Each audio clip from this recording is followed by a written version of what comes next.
ভেবেছিল উপনিবেশ শেষ, শৃঙ্খলা ছিঁড়ে গেছে। আসলেই কি ছিঁড়ে গেছে? 1960 সালে আফ্রিকার 14টা দেশ স্বাধীনতা পেলেও আজও কি সত্যি মুক্ত তারা? আজকের এই ভিডিওতে জানবো ফ্রান্স কিভাবে আজও আফ্রিকাকে শোষণ করে নিচ্ছে। ফ্রান্স সরকার, ফরাসি বহুজাতিক কোম্পানি আর ফ্রাঙ্কোফোন সিস্টেম এখনও সাবেক উপনিবেশগুলোকে নিয়ন্ত্রণ করছে। এখানে বোঝার দুইটা বিষয় আছে যা আমি বুঝিয়ে বলছি। এক হচ্ছে ফ্রাঙ্কোফোন এবং দ্বিতীয় হচ্ছে উপনিবেশ। প্রথমটা, ফ্রাঙ্কোফোন বলতে বোঝায় বেশিরভাগ আফ্রিকান দেশ যেমন সেনেগাল, মালি, টোগো সহ আরও কিছু দেশ যা আগে ফ্রান্সের উপনিবেশ ছিল।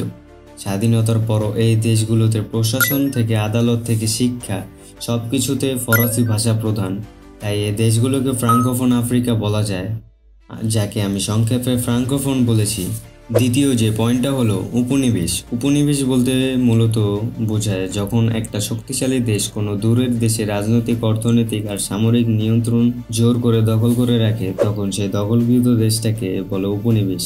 স্বাধীনতার কথা বলতে গেলে এই দেশগুলোর স্বাধীনতা মিলেছিল শুধু কাগজে কলমে, কিন্তু অর্থনীতি, ব্যাংক ও প্রাকৃতিক সম্পদ সব রয়ে গেছে ফ্রান্সের হাতে। আজ 2025, তবু সোনার খনি থেকে শুরু করে তেল সবই রয়ে গেছে ফ্রান্সের হাতে। কিন্তু কথা হচ্ছে, এই সোনার খনিগুলো কোথায়? কম বেশি সব দেশেই প্রাকৃতিক সম্পদ রয়েছে যা ফ্রান্স শোষণ করেছে, কিন্তু মালিতে রয়েছে সোনার খনি যা থেকে আসছে কোটি কোটি ডলার। খনি থেকে শোনা যায় ফ্রান্সে, কিন্তু ক্ষুধার্ত থেকে যে মালি। আবার রয়েছে মুদ্রা দাসত্ব।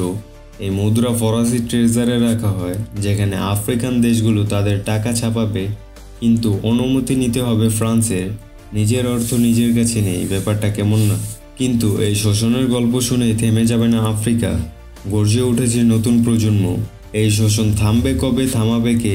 যারা যুগের পর যুগ শৃঙ্খলে বাঁধা ছিল, এবার তারাই বলছে আর নয়। অন্যথায় বলা যেতে পারে শৃঙ্খলা ছিঁড়ে ফেলার লড়াই শুরু হয়ে গেছে। শত বছর আগে শৃঙ্খলা ভাঙতে যাচ্ছে, কিন্তু নতুন শৃঙ্খলা এখনও ঘাড়ে জড়িয়ে আছে। মুদ্রা, সম্পদ আর ভাষার নামে শোষণ চলছে দিনের আলোয়, কিন্তু আফ্রিকা এখন ঘুমিয়ে নেই। নতুন প্রজন্মের রয়েছে স্বপ্ন। তারা চায় সত্যিকারের স্বাধীনতা, যেটা শুধুমাত্র কাগজে নয়, বরং মাটিতে, সম্পদে এবং সব ক্ষেত্রেই থাকবে। এই লড়াই শেষ নয়, এই লড়াই এখনই শুরু।